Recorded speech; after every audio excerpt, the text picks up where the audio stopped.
राम जय जय राम, जय राम जय जय राम, श्री राम जय राम जय जय राम, जय राम जय जय राम, हम श्री राम जय राम जय जय राम, जय राम जय जय राम, हम श्री राम जय राम जय जय राम, जय राम जय जय राम, हम श्री राम जय राम जय जय राम, जय राम जय जय राम, हम श्री राम जय राम जय जय राम, जय राम जय जय राम, हम श्री राम जय राम जय जय राम,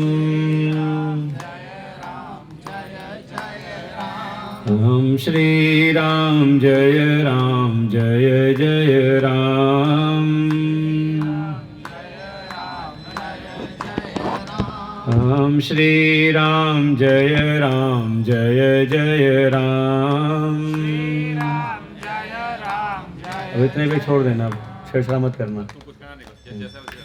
श्री राम जय राम जय जय राम, राम जय राम जय जय राम, ओम श्री राम जय राम जय जय राम, राम जय राम जय जय राम, ओम श्री राम जय राम जय जय राम, जय राम जय जय राम, श्री राम जय राम जय जय राम, राम जय राम जय जय राम, प्रेम से बोल सच्चिदानंद भगवान की, सियावर रामचंद्र की, हनुमान जी महाराज की, श्री सद्गुरुदेव भगवान की जय।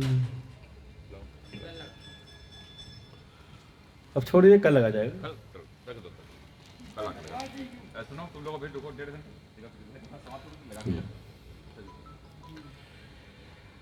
ॐ सहना भवतु सहनौ भुनक्तु सह वीर्यं कर्वावहै तेजस्विनावधीतमस्तु मा विद्विषावहै। ॐ शान्तिः शान्तिः शान्तिः।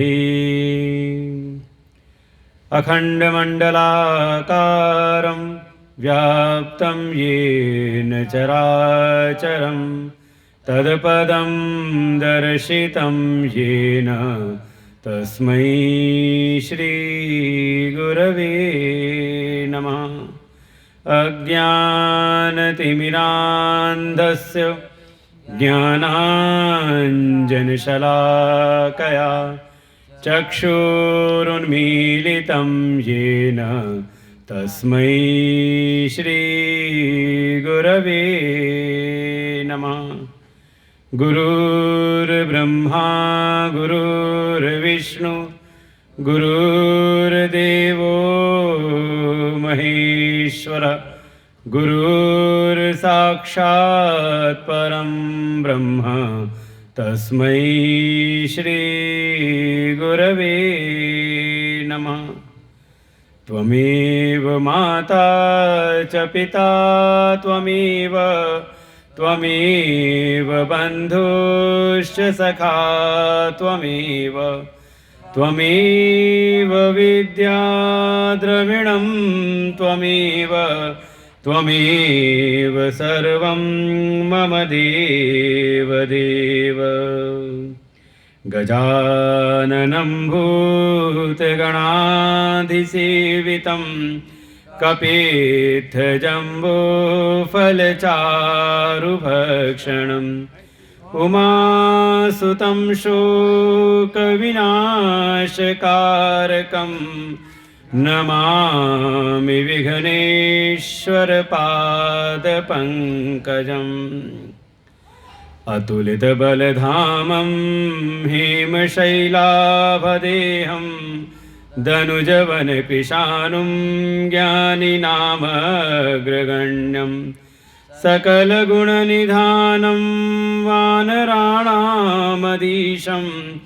रघुपतिप्रियभक्तं वातजातं नमामि नीलाम्बुजश्यामलकोमलाङ्गं सीतासमारोपितवामभागं पाणौ महासायकचारुचापं नमामि रामं रघुवंशनाथम्।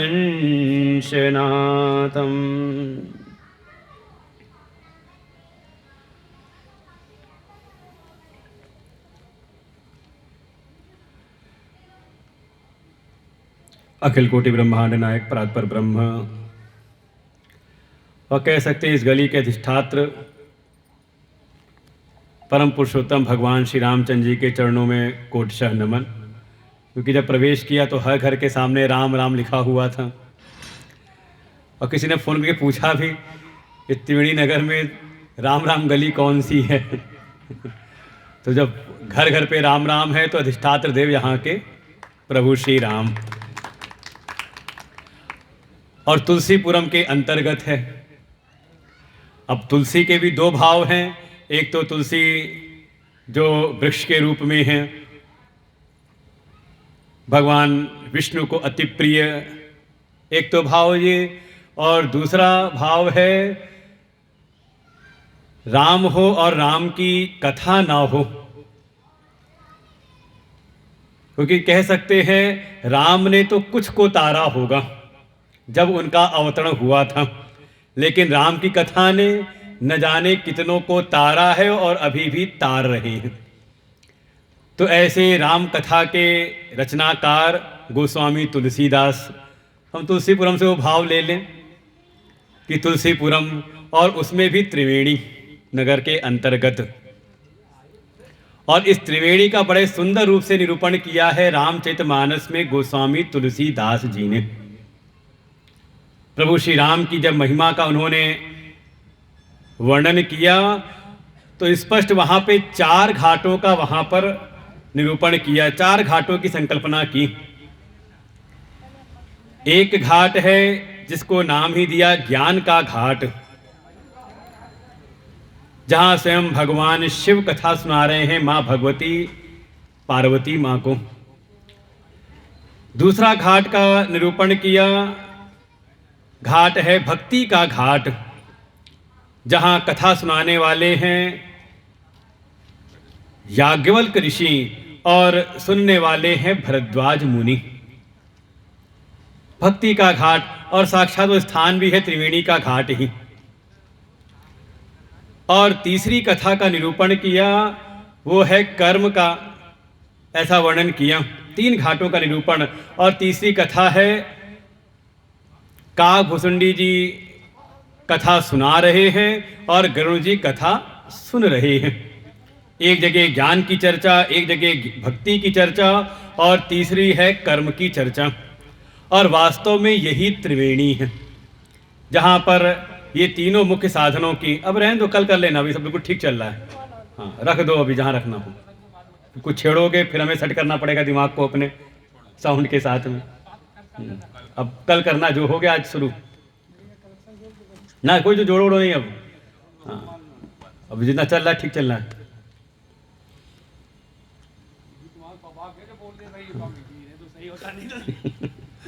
नहीं, हम अपने को ट्यून कर लेते हैं जैसी आवाज़ चलती फिर मन का बल अपना। तो भक्ति, ज्ञान, वैराग, यही वास्तव में त्रिवेणी है। आप प्रयाग भी जाइए, वहाँ भी संतों की यही महिमा, जहाँ भक्ति की चर्चा हो, ज्ञान की चर्चा हो, कर्म की चर्चा हो, वास्तव में वही त्रिवेणी है। जो यमुना जी हैं साक्षात कर्म का स्वरूप हैं। पतित पावनी माँ भगवती गंगा भक्ति की स्वरूपिणी हैं और जो सरस्वती हैं वो ज्ञान की स्वरूप हैं। और देखें संतों ने बड़ा सुंदर निरूपण भी इस बात का किया कि आप जाओ त्रिवेणी पे तो आपको दो नदियां तो दिखाई देंगी, आपको यमुना जी के दर्शन होंगे, आपको गंगा जी के दर्शन होंगे, और जहाँ पे दोनों का जल मिल रहा है तो मिलता हुआ भी दिखाई देता है। एक जल बिल्कुल सांवला रंग का दिखाई देगा और एक अलग सा मटमैला रंग का दिखाई देगा मिलते हुए। लेकिन सरस्वती वहाँ पर कहते हैं लुप्त हैं, और वास्तविकता भी यही है। जो त्रिवेणी तीन साधन हैं, कर्म, भक्ति और ज्ञान। आप देखो जो कर्म की साधना है, कोई कर्म में लगा हुआ है, कर्म योग की साधना में है, सेवा में है, तो सेवा का कार्य दिखाई देता है। आप जान सकते हो देखे कि हाँ ये सेवा कार्यों में लगे हुए हैं। कोई भक्ति के अनुष्ठान में लगा हो, भक्ति की साधना में लगा हो, तो आप देख के कहते हो हाँ ये बड़े भक्त हैं, भक्ति में लगे रहते हैं, कहीं नाम जप कर रहे हैं तो कहीं भगवान की उपासना में लगे हुए हैं। तो आपके भीतर भी अगर कर्म की साधना में लगो तो आपका कर्म दिखाई देता है, आप भक्ति की साधना में लगो तो वो भी प्रत्यक्ष हो जाता है। लेकिन आपके भीतर जो ज्ञान है, और ज्ञान भी कैसा, ज्ञान तो अपना ही स्वरूप है। और देखो ये जो आपका स्वरूप ज्ञान है, स्वरूपतः जो आपका अपना ज्ञान है, ये कोई संत आपको देते नहीं, कोई शास्त्र इसको नहीं देते, बल्कि ये ज्ञान तो ऐसा है कि जब भी कोई आपको जनाता है तो आपको पहले से आपका अपना अनुभव रहता है कि हाँ मैं हूं। जानते कि नहीं जानते? कुछ भी जानने के पहले, हम कुछ भी आपको जनाएं उसके पहले आप अपने आप को जानते हो कि नहीं जानते कि मैं हूं। और किसी को इसका ज्ञान ना हो तो उसको बड़ा मुश्किल है कि हम कुछ समझा सकें। वास्तव में सारे साधन वो अज्ञान को मिटाने के लिए हैं। ज्ञान तो बिल्कुल स्वतः ही प्रमाणित होता है और वो स्वतः ही प्रकट हो जाता है, लेकिन जल्दी आप उसको देख नहीं सकते, दिखा नहीं सकते कि हाँ कितना ज्ञान आपके भीतर है। तो ऐसे ही ये त्रिवेणी नगर भक्ति ज्ञान वैराग, भक्ति ज्ञान और ज्ञान की जहाँ धारा बह रही हो, उसमें भी तुलसीपुरम हो और उसके अंतर्गत राम राम गली हो, तो लगता है कि स्थान तो अपने आप ही दिव्य है। बाकी जो संकल्प है, आलोक जी का तो भाव ही रहता है, बस जहां उनको अवसर मिले, जहां उनको चार श्रोता मिले, कहीं उनको स्थान दिखाई दे, उनके मन में चलता रहता है कि कथा करानी है, संतों का आगमन होता रहे, पूज्य गुरुदेव के चरण पढ़ते रहें किसी न किसी भाव से, और किसी न किसी को निमित्त बना लेते हैं।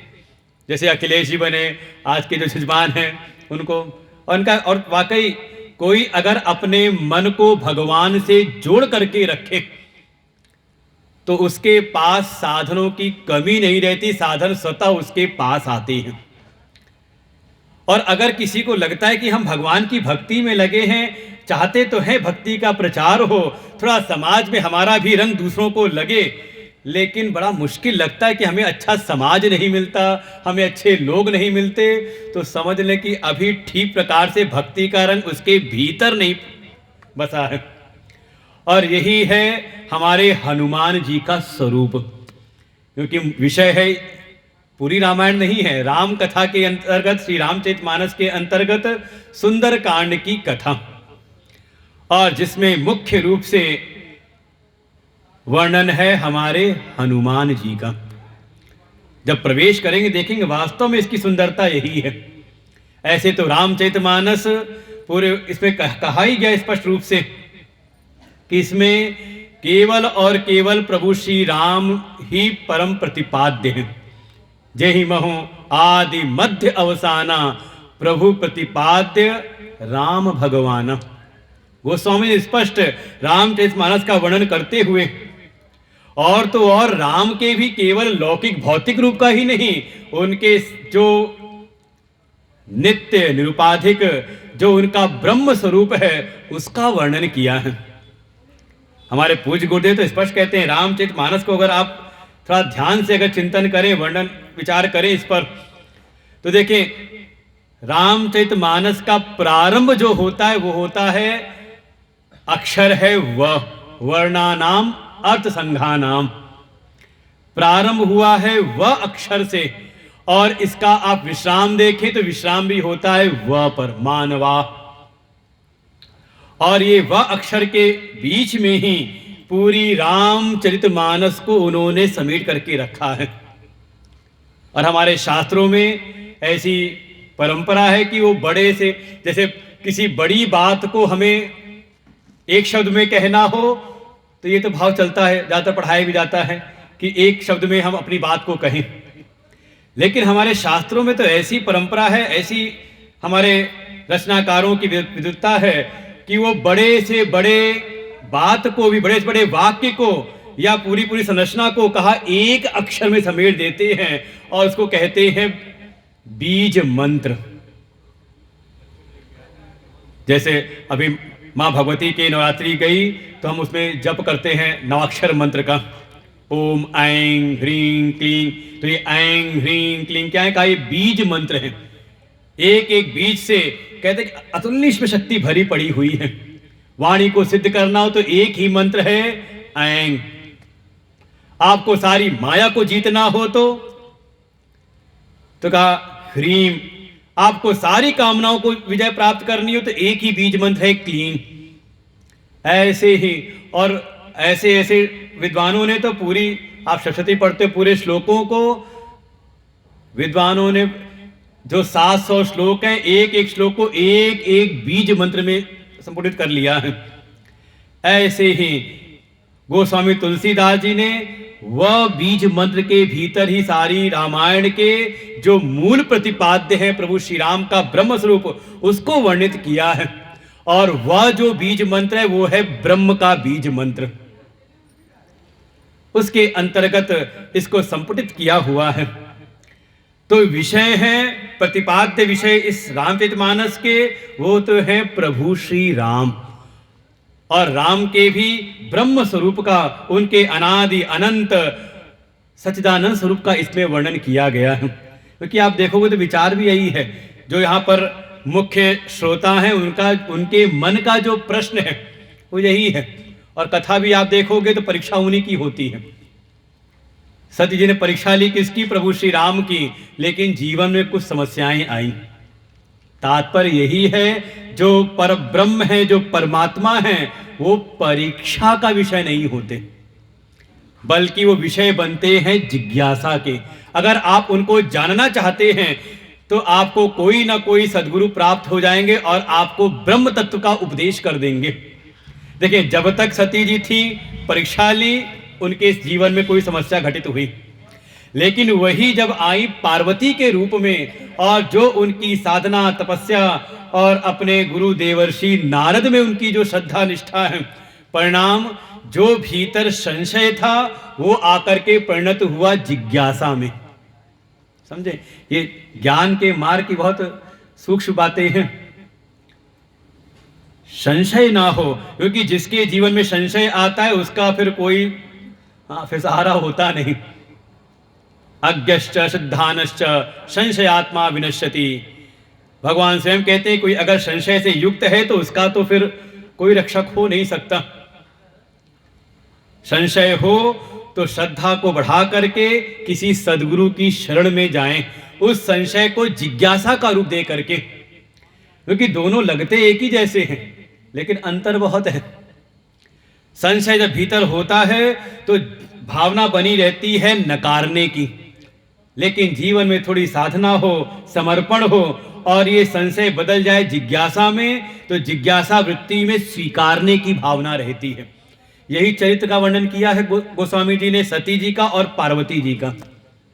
ऐसा नहीं कि सती जी को उपदेश ना मिला हो, स्वयं भगवान शिव उपदेश करते हैं, ले जाकर के अगस्त्य मुनि से उपदेश करवाते हैं, सामने दर्शन भी करवा देते हैं। लेकिन जो मन के भीतर जो नकारने की वृत्ति है उसके कारण उनको बोध नहीं होता। और वही पार्वती जी साधना से संपन्न सदगुरु के रूप में देवर्षि नारद की प्राप्ति, धीरे धीरे साधना करते करते भगवान शिव की प्राप्ति हुई। और अब संशय नहीं है बल्कि श्रद्धा से युक्त होकर के जिज्ञासा वृत्ति से युक्त हैं। और जब भगवान शिव से पूछा है तो भगवान शिव ने उनको उपदेश किया और उनके भीतर का जो संशय, विपर्यय, असंभावना वो सब की सब मिट जाती है और उनको प्रभु का भी अनुभव होता है। तो ये जो ब्रह्म है वास्तव में जिज्ञासा का विषय है। इसीलिए भरद्वाज मुनि पूछते हैं याज्ञवल्क ऋषि से। पार्वती जी ने प्रश्न किया है स्वयं भगवान शिव से, और कभी जो पक्षीराज गरुण हैं वो जाते हैं पूछते हैं काकभुसुंडी जी से। जिज्ञासा से युक्त होकर के कोई जाए सद्गुरु की शरण में तो उसको ब्रह्म तत्व का अनुभव अपने भीतर ही हो जाता है। यही परम प्रतिपाद्य विषय है श्री रामचरितमानस में, जो गोस्वामी तुलसीदास जी ने प्रभु श्री राम के चरित्र का निरूपण करते करते उनके वास्तविक स्वरूप का निरूपण किया है। और देखें क्या उनकी लेखन शैली है। जो भी प्रारंभ करते तो पहले मंगलाचरण करते हैं, और श्री रामचरितमानस में भी प्रारंभ में 7 श्लोकों में उन्होंने मंगलाचरण किया है। तो प्रवेश करना है सुंदरकांड में तो सीधे हम पहुंचेंगे, उसी में जाएंगे। लेकिन अब सुंदरकांड कोई स्वतंत्र विषय नहीं बल्कि रामचरितमानस का एक अंश है। तो रामचरितमानस जिसका प्रारंभ किया मंगलाचरण के द्वारा 7 श्लोकों में मंगलाचरण, और स्तुति की है 9 की। अब गिनती करना, वर्णानाम अर्थसंघानाम, पहले ही श्लोक में 2 स्तुति है। वंदे वाणी विनायको, जो वाणी की देवी हैं सरस्वती, और इसी से बड़ा संकेत मिलता है। इसकी अधिष्ठात्र देवी जो है हमारी जो वाणी है इसकी अधिष्ठात्र देवी है सरस्वती। जैसे संतों ने ऋषियों ने संकेत किया है कि अगर वाणी बोलिए तो वाणी कैसी हो, कैसी होनी चाहिए वाणी? कुरस कहा सरस हो, रस से युक्त हो, ऐसी वाणी हो।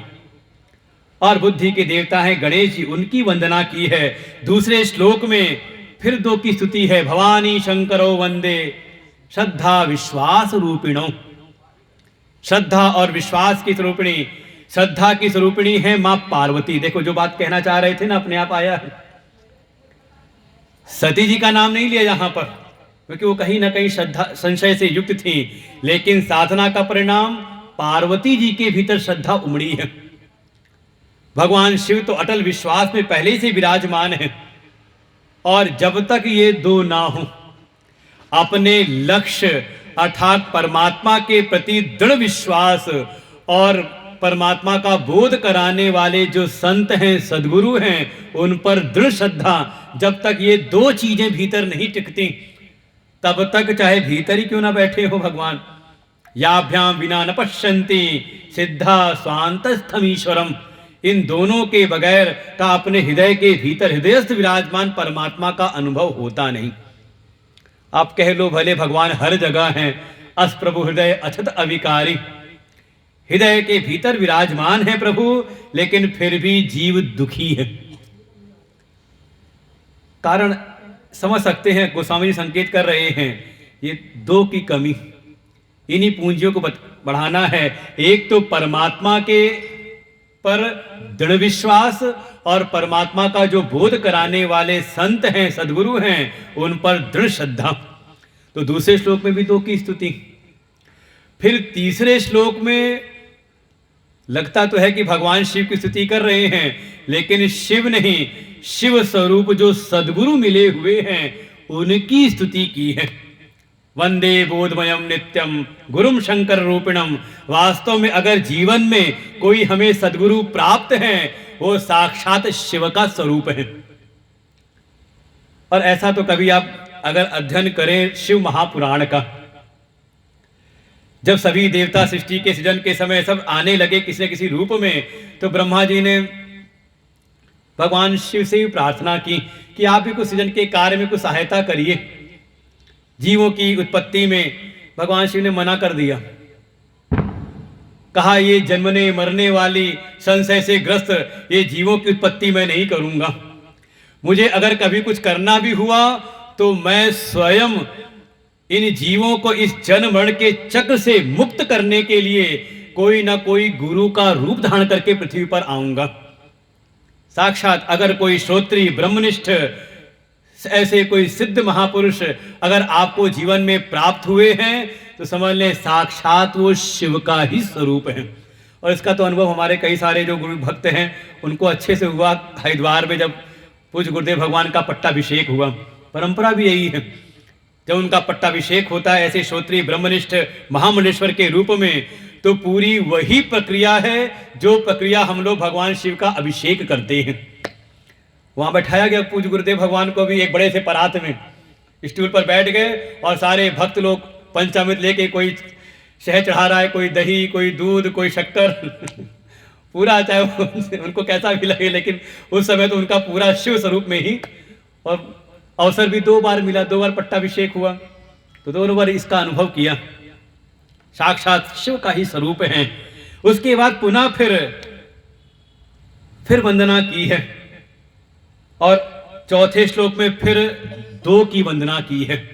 वंदे विशुद्ध विज्ञानो कवीश्वर कपीश्वरों। एक तो कवीश्वर, कवियों में अग्रगणी वाल्मीकि ऋषि की, जिन्होंने प्रभु श्री राम का ही वर्णन किया, नाम पड़ा वाल्मीकि रामायण, जो ऐतिहासिक रूप से, ऐतिहासिक घटनाओं के रूप में परम प्रमाणित मानी जाती है।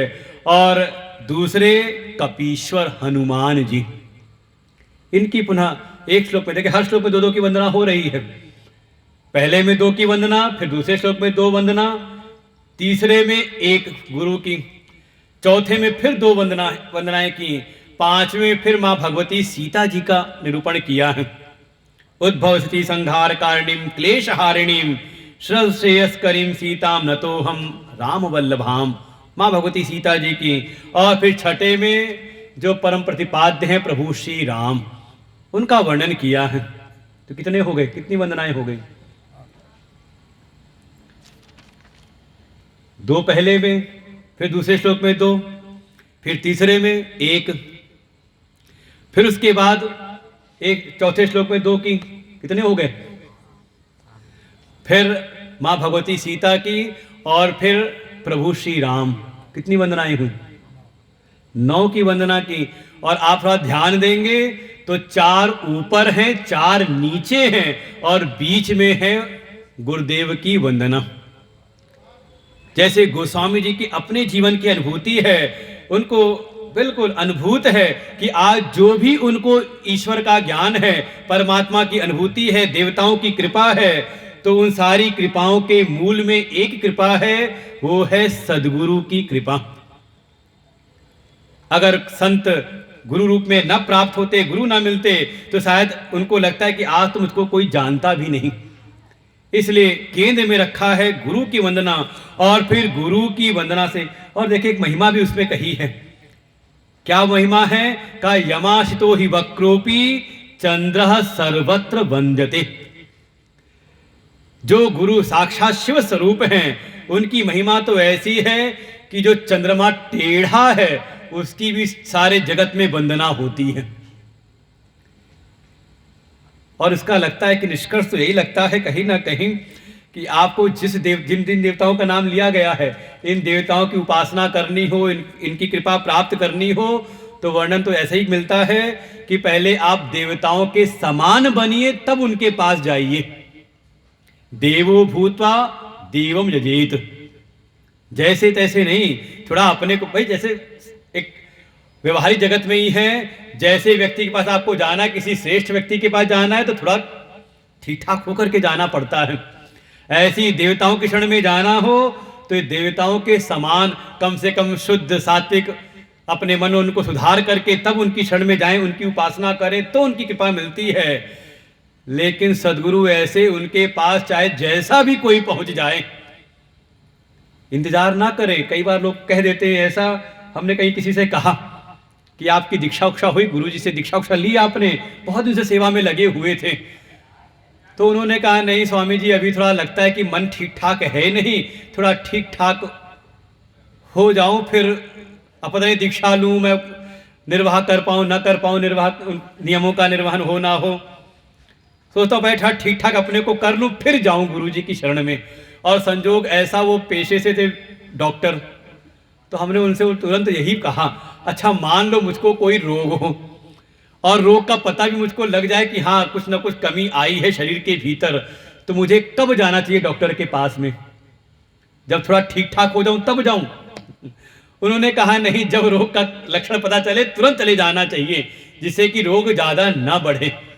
तो हमने यही बात तो आप पर भी लागू होती है ना। अगर आपको लगता है कि मेरा मन अभी ठीक नहीं है तो इंतजार क्यों? मन को ठीक करने ही तो हम जाते हैं गुरु की शरण में। और गोस्वामी जी इसको बिल्कुल स्पष्ट वर्णन करते हैं, श्री गुरु चरण सरोज रज निज मनु मुकुर सुधार। ये मन रूपी जो दर्पण है उसको सुधारना परम आवश्यक है, क्योंकि इसी मन रूपी मुकुर में ही परमात्मा के दर्शन होते हैं। लेकिन होगा कैसे, ये सुधरेगा कैसे? कहा इस मन रूपी दर्पण को सुधारने की केवल एक ही औषधि है, वो है गुरु चरणों की रज, गुरु चरणों की सेवा, और कोई उपाय है नहीं। ऐसे ही गोस्वामी जी गुरु की महिमा बिल्कुल केंद्र में गुरु की महिमा को रखा, और जब प्रारंभ भी करते हैं तो गुरु की महिमा से ही अपनी चौपाइयों का प्रारंभ करते हैं। ऐसी रामचरितमानस का उन्होंने वर्णन किया और कहते हैं कोई ये मेरे मन की कल्पना नहीं है, बल्कि ये तो युगों से चली आ रही है। हर युग में प्रभु श्री राम का यश है। सतयुग में स्वयं भगवान शिव ही रची महेश निज मानस राखा। इसकी रचना करने वाले तो भगवान शिव हैं, रचना करके अपने मन में उन्होंने रखा था इस रामचरित को।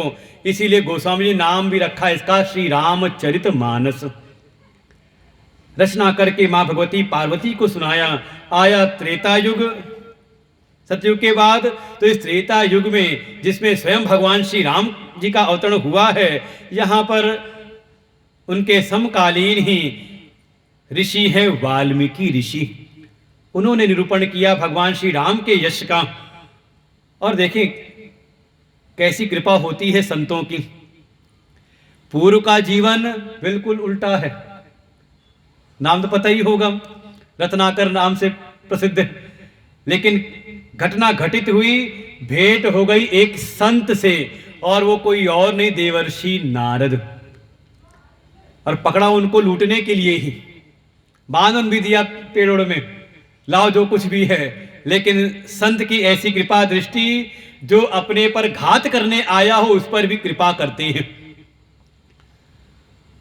वाल्मीकि से बस कुछ प्रश्न किया कि तुम ये जो कुछ भी मार काट कर रहे हो, ये जो भी तुम हिंसा इत्यादि कर रहे हो, कभी सोचा है कि इसका फल कौन भोगेगा? तुरंत रत्नाकर ने कहा, अरे भोगेगा क्या, मैं कोई अपने लिए थोड़ा करता हूं, अपने पूरे परिवार के लिए करता हूं। सब इससे उनका पोषण होता है, तो सब भोगेंगे। देवर्षि ने कहा, एक बार पता तो कराओ कि कोई इसमें हिस्सेदारी लेने वाला भी है कि नहीं।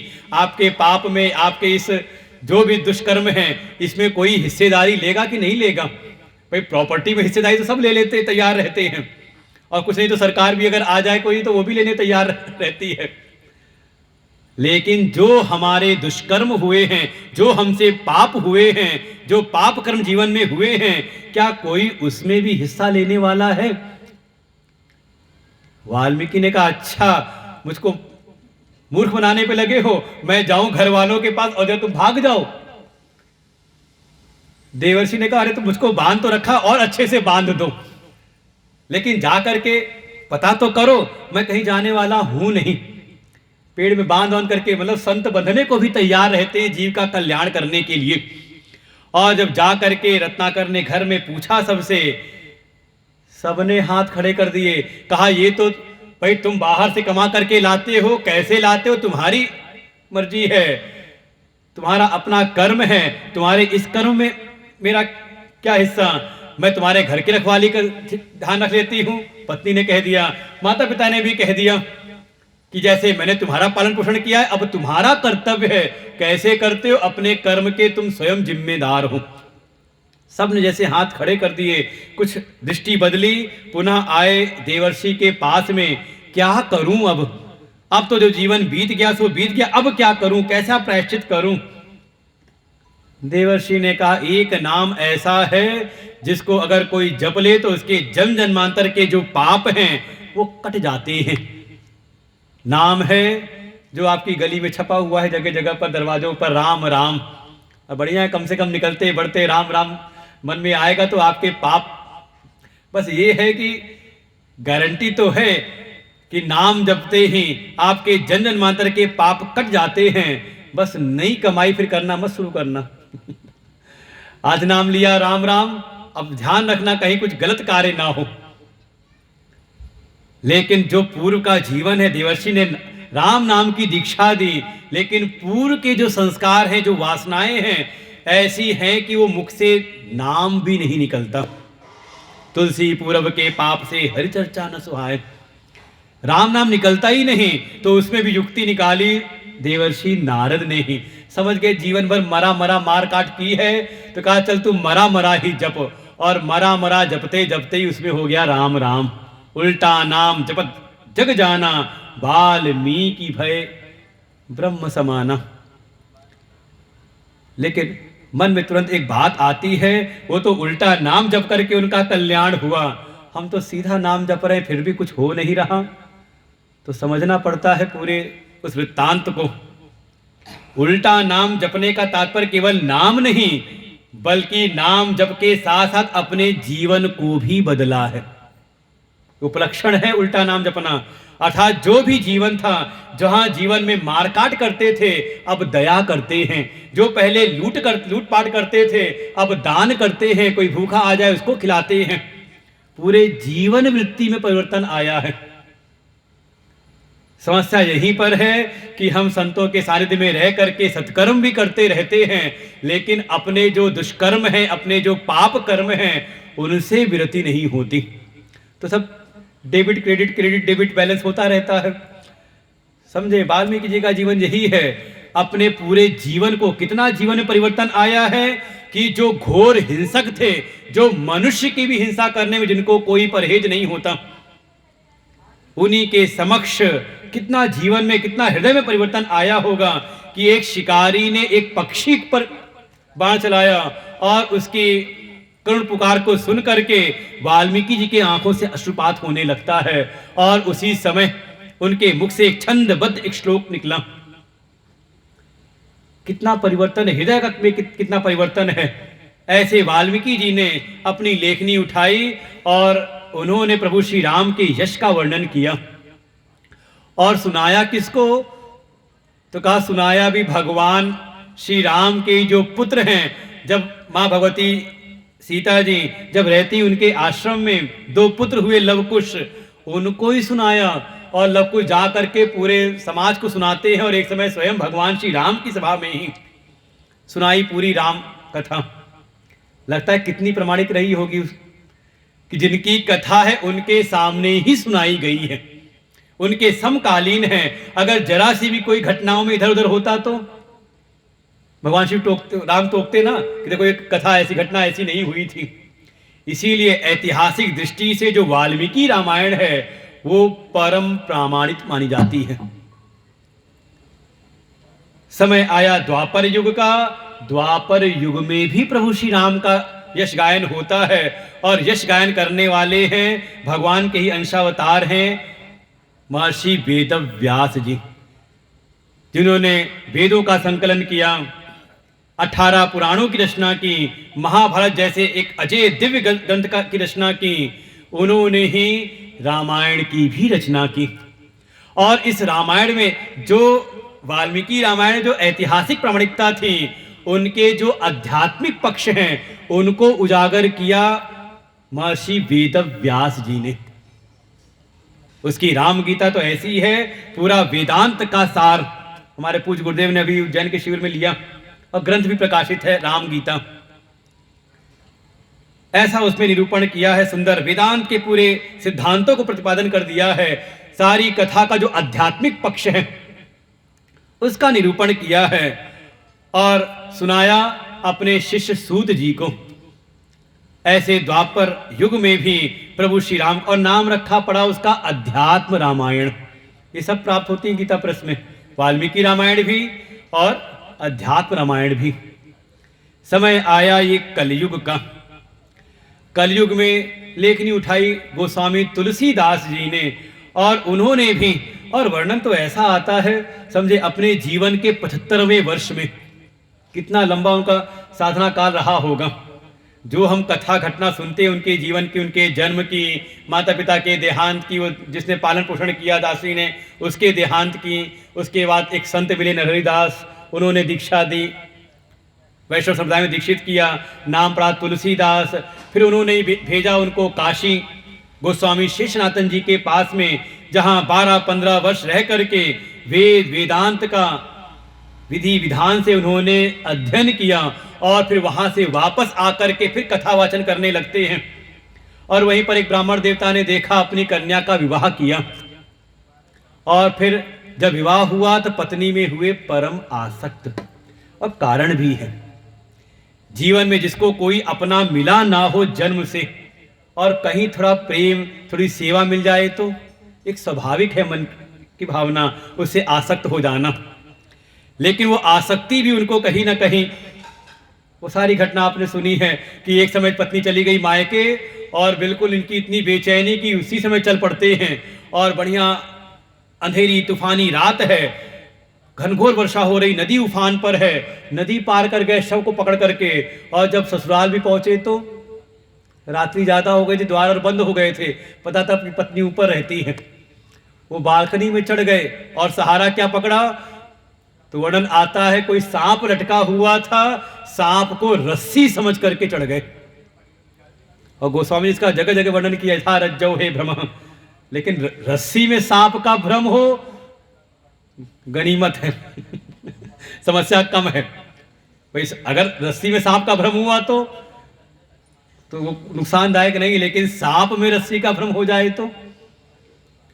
लेकिन जब वो घटना घटित सामने पहुंचे, पत्नी ने दरवाजा खोला और उनकी इस आसक्ति को देख के जो वचन कहे कि जितनी आसक्ति, जितना प्रेम तुमने इस हाड़ मास के देह से किया है, इसकी आधी भी अगर परमात्मा से कर लेते तो कृपा में देर ना होती। देखें, ये एक वचन सुनकर के ही जैसे जीवन में परिवर्तन आया।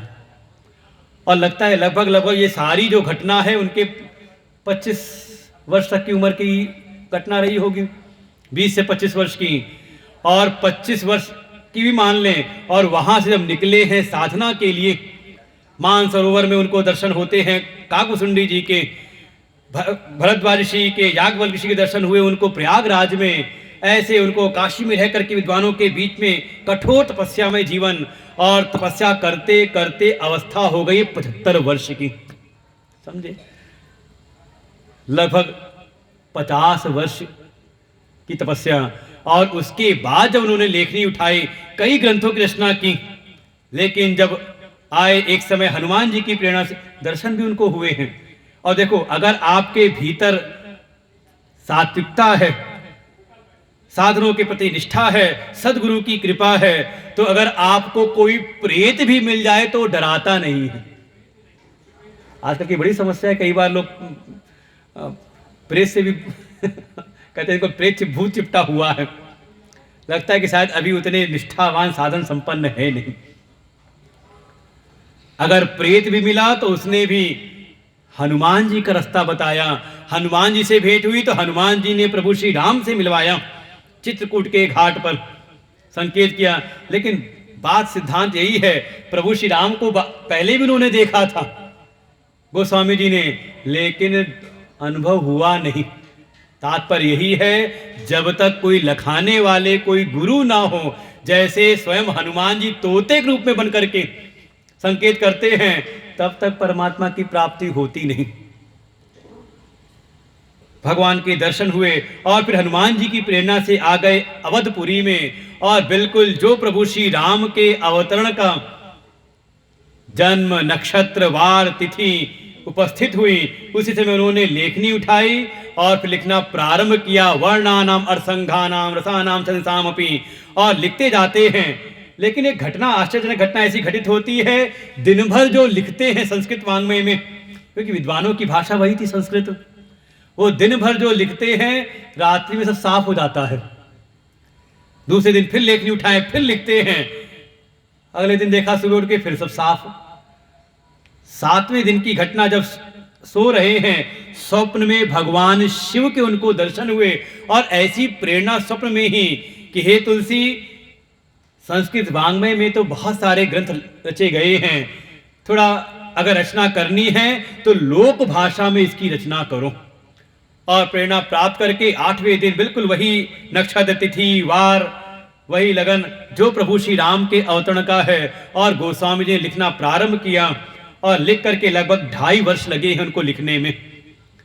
छंद सोरठा चौपाई में बिल्कुल लोक भाषा में, अवध की लोक भाषा में उन्होंने इस ग्रंथ का निर्माण किया और नाम रखा श्री रामचरित मानस। हमारे पूज्य गुरुदेव इस बात को हमेशा बताते हैं कि जब नाम भी लिखा तो सीधे नहीं लिखा।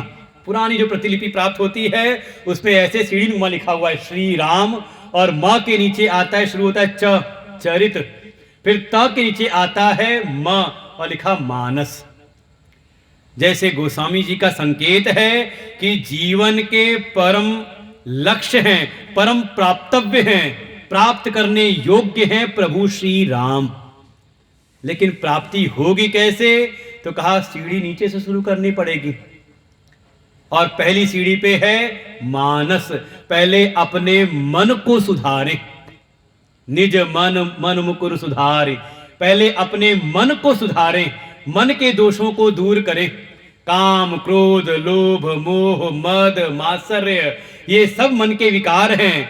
संतों की शरण में रह करके अपनी साधना उपासना के द्वारा अपने मन के दोषों को पहले मिटाएं, मन को विकार से मुक्त करें। और जब मन शुद्ध होता है तो फिर चरित्र की शुद्धि भीतर आती है। और आज की समस्या यही है, आज के युग की, आज के समय की सबसे बड़ी समस्या है चरित्र की अशुद्धि। इसीलिए कह सकते हैं भगवान सब धीरे धीरे विमुखी होते जा रहे हैं। शिक्षा भी आजकल की वो चरित्र का निर्माण नहीं करती, और चरित्र का निर्माण भी करती है तो चरित्र भी ऐसा केवल व्यक्तिगत स्वार्थ उत्पन्न करने वाला चरित्र, अपना भला हो जाए बाकी देश दुनिया से क्या। वो जैसे लगता है कि हमारा काम बन जाए उसके बाद धीरे धीरे यही कारण है समाज के टूटने का, और धीरे धीरे परिवार के टूटने का भी कारण एकमात्र यही है। गोस्वामी जी की जो श्री रामचरितमानस है, जब घरों में इसका वाचन इसका पाठन होता है तो धीरे धीरे मन सुधरता है। मन के सुधरने से कहा चरित्र का निर्माण होता है। नहीं तो उपनिषद हमारे वेद स्पष्ट कह देते हैं ना विरतो दुश्चरितात् ना शांतो न समाहितः। जब तक किसी का मन शांत ना हो, मन समाहित ना हो और चरित्र शुद्ध ना हो, तब तक केवल प्रज्ञा के बल पर वो भगवान की प्राप्ति नहीं कर सकता। इसलिए चरित्र का सुधरना परम आवश्यक है। मन को सुधार के चरित्र की शुद्धि आए, और जिसका चरित्र सुधरता है वास्तव में उसी को प्रभु श्री राम की प्राप्ति, प्रभु श्री राम का अनुभव उसको प्राप्त होता है।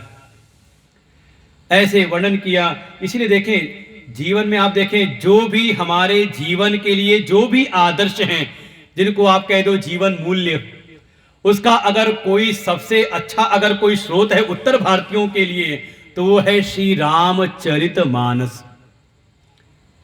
हम परिवार में हैं, माता पिता के साथ कैसा व्यवहार हो, भाई बंधु साथ कैसा व्यवहार हो, पति पत्नी में कैसा व्यवहार हो, समाज में हम जाएं तो कैसा व्यवहार करें, गुरु के पास जाएं तो कैसा व्यवहार करें, यहां तक कि मित्र से कैसा व्यवहार हो, वर्णन किया कि शत्रु के साथ भी है तो कैसा व्यवहार हो। हर एक जगह पर हमारे जीवन के मूल्य कैसे हो, आदर्श कैसे हो, उसका एकमात्र अगर सबसे सुलभ कोई स्रोत है तो वो है श्री रामचरित मानस। इसीलिए कम से कम नियम जरूर बनाए कि घर में रामचरितमानस का पाठ हो। अगर मन में भाव हो कि हाँ हमारे नीचे वाले हमारा सम्मान करते रहे, हमारा सम्मान बना रहे, एक घर में एक सौहार्द की भावना बनी रहे। और पहले परंपराएं थी, पुराने लोग सब जानते होंगे, सुबह उठ के रामचरितमानस का पाठ होता ही होता था। जिनको न पढ़ने आता हो तो बच्चों से पढ़वाते थे, सुनती थी दादियाँ, बाबा लोग सुनते थे अपना बैठ के पोते पढ़वा करके। और तब का समय और आज के समय में और एक कुचक्र भी रहा हमारे समाज में। धीरे धीरे हमारे जो हिंदू समाज को उनके धर्म ग्रंथों से दूर किया गया, उनको जोड़ा गया। उनके तो जरा सा बच्चा पढ़ने लग जाए, बोलना सीख जाए, तो अक्षर का ज्ञान हो तो मौलवी जी आ जाएंगे, शुरू करा देंगे। और हमारे यहाँ सर कई बड़े बड़े बच्चों को देखे तो हनुमान चालीसा पढ़ना नहीं आता, रामायण पढ़ने नहीं आती, सुंदरकांड नहीं पढ़ पाते, वेद उपनिषद और गीता की तो बात ही क्या कही जाए। लेकिन धीरे धीरे परंपराओं को लेकर के, क्योंकि समय भी बदल रहा है, श्री रामचरितमानस, और जो कोई भी इसका अध्ययन करता है वो उसके भीतर ये जीवन मूल्य आदर्श अपने आप स्थापित होते हैं। और गोस्वामी जी ने रचना करके इसमें 4 घाटों का वर्णन किया है। अगर जो विवेकी हैं वो आए ज्ञान के घाट पर, ज्ञान की चर्चा सुने, कोई भावना प्रधान हो तो आ जाए भक्ति के घाट पर, आके भक्ति की चर्चा को सुने, कोई कर्मठ हो, कर्म योगी हो तो कर्म की चर्चा भी यहाँ पर है। लेकिन अगर किसी को लगता है कि हमें तो पता नहीं हम किस लायक हैं, ना तो हम में कर्म की सामर्थ्य, ना हमारे भीतर उतनी भावनाएं हैं, ना तो बुद्धि विवेक इतना जगा हुआ है, हम कहाँ जाएं, तो गोस्वामी जी कहते चिंता ना करो, ये चौथा एक घाट और भी है, नाम रखा है दीन घाट। यहां पर आओ, यहां पर ये सारे घाटों की कथा चल रही है। जहां ज्ञान की आवश्यकता है वहां ज्ञान की चर्चा, जहां भक्ति की तो वहां भक्ति की महिमा है, जहां कर्म की आवश्यकता है तो कर्म की चर्चा, सारे आयामों का यहां पर वर्णन है। और गोस्वामी जी सारे जगत के कल्याण के लिए, और लगता है कि गोस्वामी जी हम सबके लिए वरदान रूप ही हैं, क्योंकि आज की परिस्थिति ऐसी है, जो हमारी भाषा थी दैवी भाषा, जो दैवी वांग्मय थी संस्कृत, अब वो आती नहीं किसी को। और अगर हमें अपने शास्त्रों को जानना हो, तो वेदों के रहस्यों को जानना हो, तो समझ लें वेद उपनिषद के जो रहस्य हैं वो सब रामचरितमानस के अंतर्गत समाहित हैं। वेद के जो महावाक्य हैं उनको भी वर्णित किया है, इसलिए रामचरितमानस की इतनी महिमा है। जन सामान्य में तो है ही, विद्वानों में भी इसकी प्रतिष्ठा है। सो हम अस्मिति वृत्य खंडा, साक्षात ये महावाक्य है। सो तय ताहि तो ही नहीं भेदा, ये तत्वमसी का अनुवाद है। ऐसे महावाक्यों का जगह जगह पर प्रतिपादन किया है। और जब तक हमारे उपनिषद के जो महावाक्य हैं उनका वर्णन ना हो, तब तक वो शास्त्र विद्वानों के बीच में प्रतिष्ठित नहीं होता। ऐसी गोस्वामी जी ने हम सब पर कृपा करते हुए, अनुग्रह करते हुए, बिल्कुल हमारे एक लौकिक भाषा में वेदों का जैसे सार सर्वस्व प्रभु श्री राम की कथा के रूप में निरूपण किया। तो चारों युग में भगवान की कथा का वर्णन है, सतयुग, त्रेता, द्वापर और कलयुग में। और गोस्वामी जी एक एक इसमें जैसे 4 घाट हैं, तो नीचे उतरने के लिए 7 सोपान बनाए हैं। इसके 7 कांड ही 7 सोपान, 7 सीढ़ियां इसकी हैं। और इसमें जल कहा, प्रभु श्री राम का यश रूपी ही इसमें जल है। क्रमशः धीरे धीरे उतरते हैं। 7 सोपान का वर्णन किया है। प्रारंभी है बाल कांड में, जिसमें लगभग भगवान की बाल रूप की लीलाएं हैं, उनके विवाह तक की लीलाओं का वर्णन किया। और देखिए सारे सोपानों का कहीं ना कहीं आपको आप संगति लगा लेंगे। बाल कांड है, इसमें भगवान की बाल लीलाएं हैं, विवाह तक की पर्यंत उनकी लीलाएं हैं। फिर प्रारंभ होता है विवाह के बाद अयोध्या कांड, जहां पर सारी घटनाएं आप देखें तो अयोध्या की घटनाएं हैं। इसके बाद तीसरा सोपान है अरण्य कांड, जहां भगवान वनवास लेकर के जंगलों में प्रवेश करते हैं, अरण्य का वहां वर्णन है। चौथा है वहीं से प्रवेश कर गए किष्किंधा में, तो वहां किष्किंधा पर्वत की महिमा है, वहां पहुंच गए। और 5वां सोपान आता है सुंदर कांड। कहीं कोई संगति लगाएं इसकी। फिर अगला आएगा लंका कांड, जहां लंका की चर्चा है। और फिर 7वां सोपान है उत्तर कांड, जहां उत्तर अर्थात बाद की घटनाओं का वर्णन है। लेकिन सुंदर कांड 5वां सोपान, इसकी क्या संगति है? तो कहा इसकी संगति बस यही समझ लीजिए, इसका नाम सुंदर कांड रखा है क्योंकि इसमें प्रतिपादन है हनुमान जी का। रघुपति प्रिय भक्तम वात जातम, हनुमान जी का वर्णन है। और पूरी रामायण में आप ढूंढ करके निकालना, हनुमान जी जैसा पात्र नहीं है। बाकी जो भी पात्र हैं कहीं ना कहीं किसी की दृष्टि में विवाद के घेरे में आ जाते हैं। कोई बचा हुआ नहीं है, सबको कहीं ना कहीं किसी ने विवाद में खड़ा किया है, विवाद के कटघरे में खड़ा किया है, कोई नहीं बचा हुआ है। यहां तक कि प्रभु श्री राम को भी, भरत जी को भी, पूरी अयोध्यावास जो भरत जी आए हैं ननिहाल से, सारे क्या कहते हैं, अयोध्यावासी देखते हैं कि सब इन्हीं का कुचक्र है। कैकेयी की तो बात ही क्या कही जाए, कौशल्या को भी कटघरे में खड़ा किया है मंथरा और कैकेयी ने, सबको कहीं ना कहीं विवाद के घेरे में डाला है। लेकिन हमारे हनुमान जी ऐसे चरित्र हैं जो किसी विवाद के कटघरे में नहीं आते। और ऐसी महिमा है हमारे यहाँ, पंच देवताओं की उपासना की महिमा है। संतों ने जोड़ के रखा समाज को, 5 मुख्य देवता हैं। इन 5 का स्मरण करते हुए अपने इष्ट की जो उपासना करता है उसकी उपासना फलीभूत होती है। लेकिन 5 मुख्य देवताओं का स्मरण करते हुए, जिसमें है भगवान शिव, माँ भगवती, भगवान विष्णु, सूर्य भगवान, गणेश जी, कितने हो गए? 5 हुए ना। ये पंच देवता हैं और देखिए हमारे जीवन में जुड़े हुए हैं। प्रातःकाल उठो, स्नान करके 1 लोटा जल सूर्य भगवान को अर्पण करो। ये प्रत्यक्ष प्रकट देवता हैं जिनकी कृपा हम पर बिल्कुल अनवरत चली आ रही है। दूसरे का कोई भी कार्य शुरू करना हो तो कहे चलो श्री गणेश करो, भगवान श्री गणेश को स्मरण करके।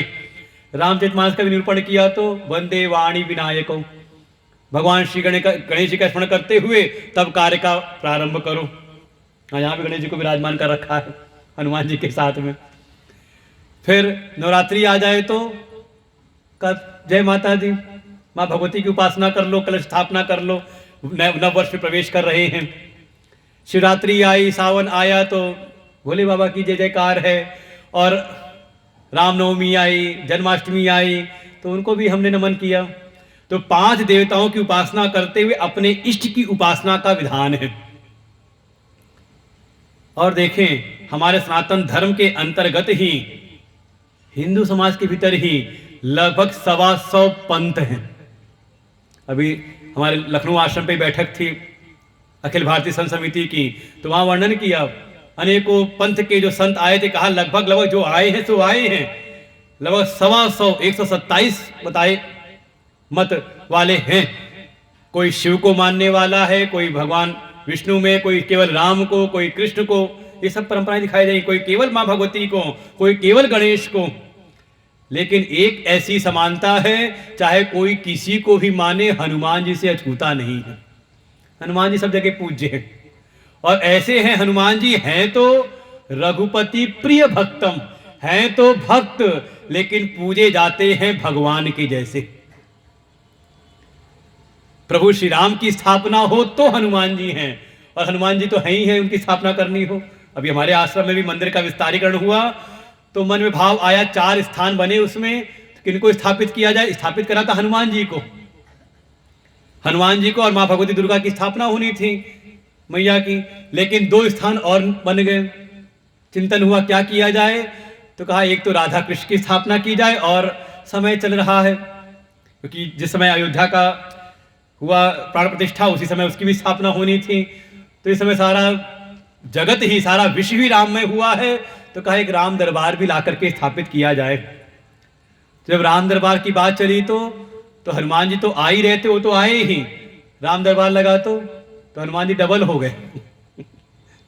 एक हुए वीर हनुमान जो आने थे, और साथ में राम दरबार में भगवान के चरणों में बैठे हुए दास हनुमान। हम लोग को जाके जयपुर में पता चला कि हनुमान जी की मूर्तियों के अलग अलग नाम हैं। ऐसे कोई संकट मोचन है, कोई वीर हनुमान है, कोई बजरंग हनुमान है, ऐसे ऐसे उनका नाम बताया, उनके रूपों का वर्णन किया। तो ऐसी हनुमान जी की महिमा। और देखें अलग से किसी और की, ना तो लक्ष्मण जी की, ना भरत जी की, ना शत्रुघ्न जी की कहीं नहीं देखेंगे। लेकिन हनुमान जी प्रभु श्री राम के साथ तो स्थापना है ही है।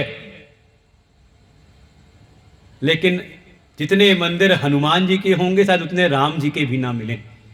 ऐसे हनुमान जी का वर्णन, चरित्र का निरूपण यहाँ पर है। ये हनुमान जी की जो चरित्र का जो वर्णन है, यही सुंदर कांड की सुंदरता है। और सबसे बड़ी जो सुंदरता है जीवन की, जो हमें सीखने को प्राप्त होता है हनुमान जी के चरित्र से, वो है शरणागति। हाँ, हनुमान सुंदरकांड का मुख्य जो विषय है वो यही है, शरणागति। 3 शरणागतियों का निरूपण हम सुनेंगे जब विस्तार करें, प्रवेश करेंगे सुंदरकांड में।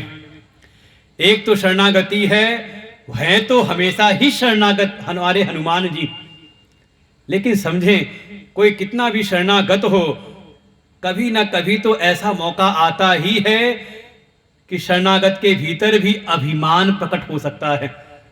और वो संभावना आती जब वापस आते हैं, प्रभु श्री राम उनकी महिमा गाते हैं। प्रति उपकार करऊं का तोरा।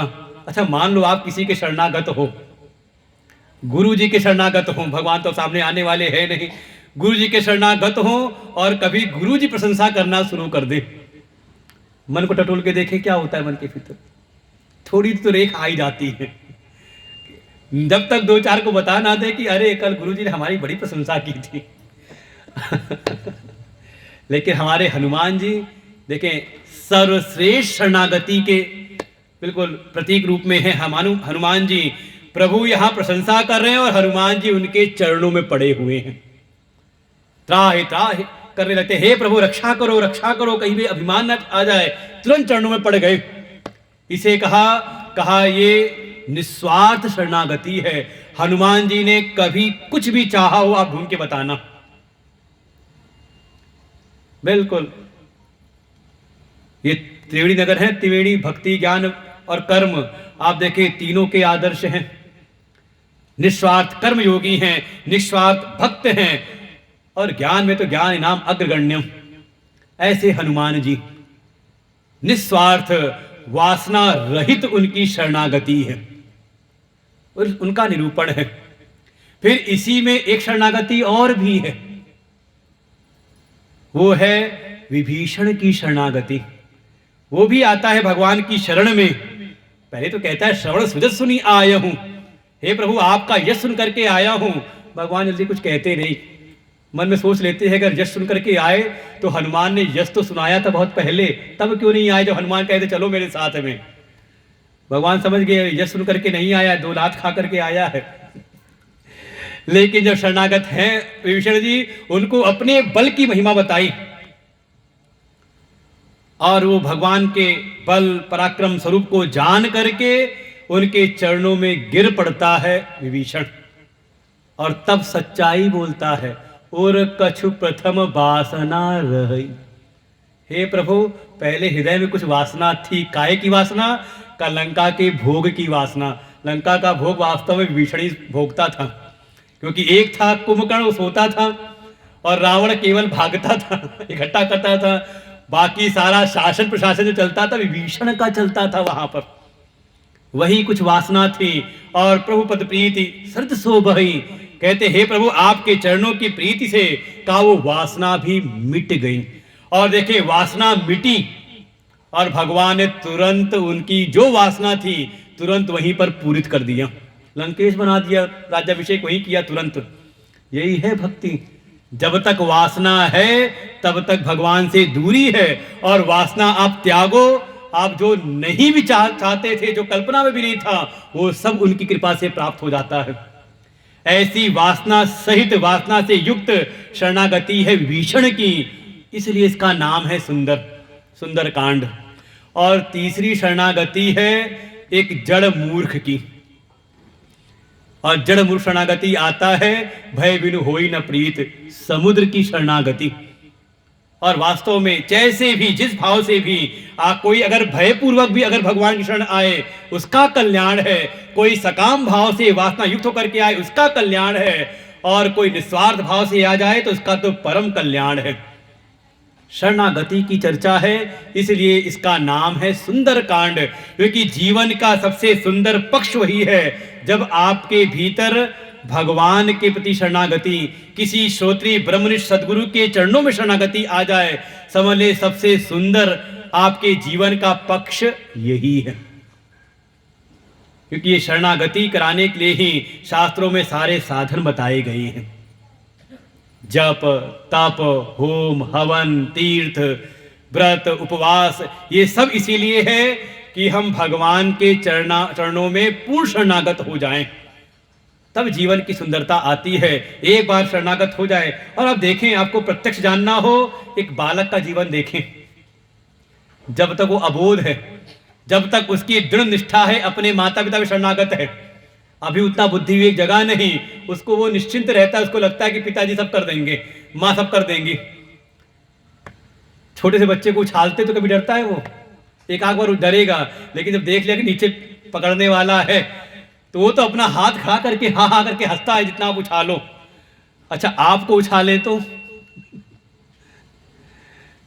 क्या है? उस बालक में, उस बालपन में कहीं ना कहीं पूर्ण शरणागति है, तो पूर्ण आनंद भी है। ऐसे ही बुद्धि विवेक के साथ में अगर भगवान के चरणों में शरणागति हो जाए, सदगुरु चरणों में शरणागति हो जाए, तो इससे बढ़िया जीवन की सुंदरता नहीं। यही सुंदरकांड की सुंदरता है। तो हम लोग कल प्रवेश करेंगे सुंदरकांड में। आज श्लोकों का पाठ कर लेते हैं। शांतम शाश्वतम अप्रमेयमनघम निर्वाण शांति प्रदम ब्रह्मा शंभु फणीन्द्र सेव्य मनिषं वेदांत वेद्यं विभुं रामाख्यं जगदीश्वरं सुरगुरुं माया मनुष्यं हरिं वन्देऽहं करुणाकरं रघुवरं भूपालचूडामणिं नान्यास्पृहा रघुपते हृदये स्मदीये सत्यं वदामि च भवानखिलान्तरात्मा भक्तिं प्रयच्छ रघुपुङ्गवनिर्भराम मे कामादिदोषरहितं कुरु मानसं च अतुलितबलधामं हेमशैलाभदेहं दनुजवनकृशानुं ज्ञानिनामग्रगण्यं सकलगुणनिधानं वानराणामधीशं रघुपतिप्रियभक्तं वातजातं नमामि। तो हम लोग कल प्रवेश करेंगे और कल देखेंगे प्रारंभ में ही कैसे जीवन के सूत्र, साधना के जो सूत्र इस सुंदर कांड में हमें प्राप्त होता है, और देखेंगे जीवन में आपको साधना कैसे करनी है, और जब साधना के मार्ग में आप चलोगे तो कौन कौन सी बाधाएं, कौन कौन से विघ्न आते हैं, वो सब निरूपण किया, और उनको कैसे कैसे पार करना है। इस सुंदर कांड में हनुमान जी का आप स्वरूप देखें, वो सिद्ध भी हैं, ज्ञानी नाम अग्रगण्य, वो साधक रूप में भी हैं, हम सबको प्रेरणा देने के लिए। आप जिस चश्मे को लगा के देखें, उसमें आपको हनुमान जी पूर्ण रूप दिखाई देंगे। ऐसे हनुमान जी का चरित्र हम लोग कल विस्तार से देखेंगे। केवल 5 दिन का ही सत्र है, जिसमें एक दिन निकल गया, केवल 4 दिन।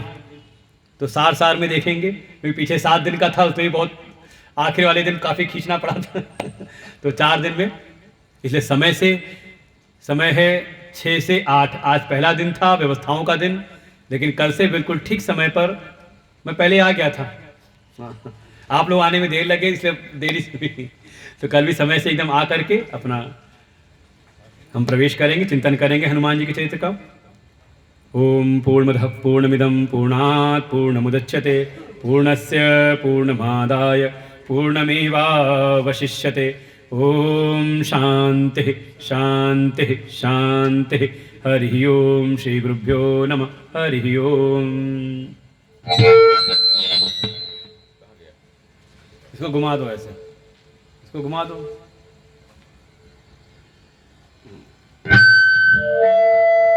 अभी भी जाता है।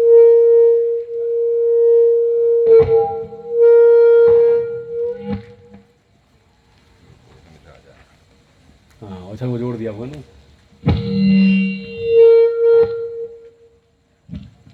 बोले श्री सद्गुरुदेव भगवान की, बोले व्यास भगवान की।